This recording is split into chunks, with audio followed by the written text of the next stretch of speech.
Кыргызстанда тергөө судьясы кызматы пайда болду. Жаңы институт тергөө органдардын иш-аракеттери боюнча түшкөн арыздарды карайт. Учурда тергөө судьялар райондук жана шаардык соттордо ишмердүүлүктөрүн жүргүзүүдө. Муну менен соттордун саны 56 штаттык бирдикке көбөйгөн. Мурда тергөө иштери прокурордун санкциясы менен жүргүзүлүп келген болсо, эми маанилүү тергөө аракеттери тергөө судьясынын көзөмөлү астында өткөрүлөт. Өткөн жылдын 9 ай боюнча жалпы республика боюнча тергөө судьялары тарабынан 21923 соттук материал каралган. Кыргызстанда адамдын укуктары менен эркиндигин сот өндүрүшүнө чейин көзөмөлдөй турган атайын судьянын кызматы пайда болду. Ал 2019 жылдын 1-январынан тарта ишке кирген 5 жазык процессуалдык кодекстен бири болгон тергөө судьясы. Жаңы институт тергөө органдардын иш-аракеттери боюнча түшкөн арыздарды карайт. Бул тууралуу бүгүн жогорку сотто тергөө судьяларынын 1 жыл ичинде аткарган ишмердүүлүгү тууралуу өткөрүлгөн маалымат жыйында айтылды. Соттук тергөө судьясына тергөөчү кандайдыр аракетке уруксат алуу үчүн келгенде, бул болсо негизинен ачык процесс болуп эсептелет жана протокол жүргүзүлөт да. Бул ошол жабык бойдон калбайт. Бул ошол соттук материалдарда протокол жүргүзүлүп, бул ошол ачык болгонун билгизет.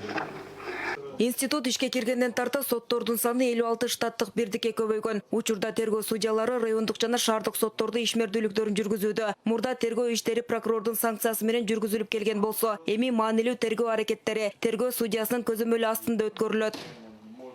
Институт иштей баштады. Мындай баягы безупречный иштебесе дагы, көп суроо туулса дагы, азыр ошол суроолор чечилди. Практиканы бир калыпта өткөрүүгө биз аракет кылып атабыз. Айтып кете турган нерсе, ушул тергөө судьялардын чыгарган токтомунун үстүндө апелляциялык гана даттануу көрсөтүлгөн. Ал материалдар жогорку сотко түшпөйт, жогорку сот тарабынан каралбайт.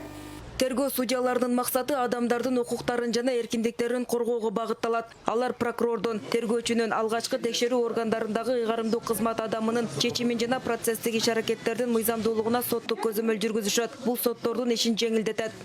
Судьялардын иши да өтө татаал, чынына келгенде. Буларга баягы жабырланчу тарап, же болбосо экинчи тарапта эле көпчүлүгү баягы ыраазы болбой кетишет да. Эки тараптын бир жагы ыраазы болбой калышат. Ошон үчүн бул бүгүнкү акыркы күндөрдү, акыркы жылдары деп айтсак болот. Бул судьяларга ишеним бар го деп ойлойм да. Кыргызстанда азыр 44 райондук сот жана аларга теңештирилген 12 сот бар. Эми алардын ар биринде тергөө судьялары пайда болду. Өткөн жылдын 9 айында жалпы республика боюнча тергөө судьялары тарабынан 21923 соттук материал каралган. Алмаш Бараталиева, Адлет Марспеков, 5 канал.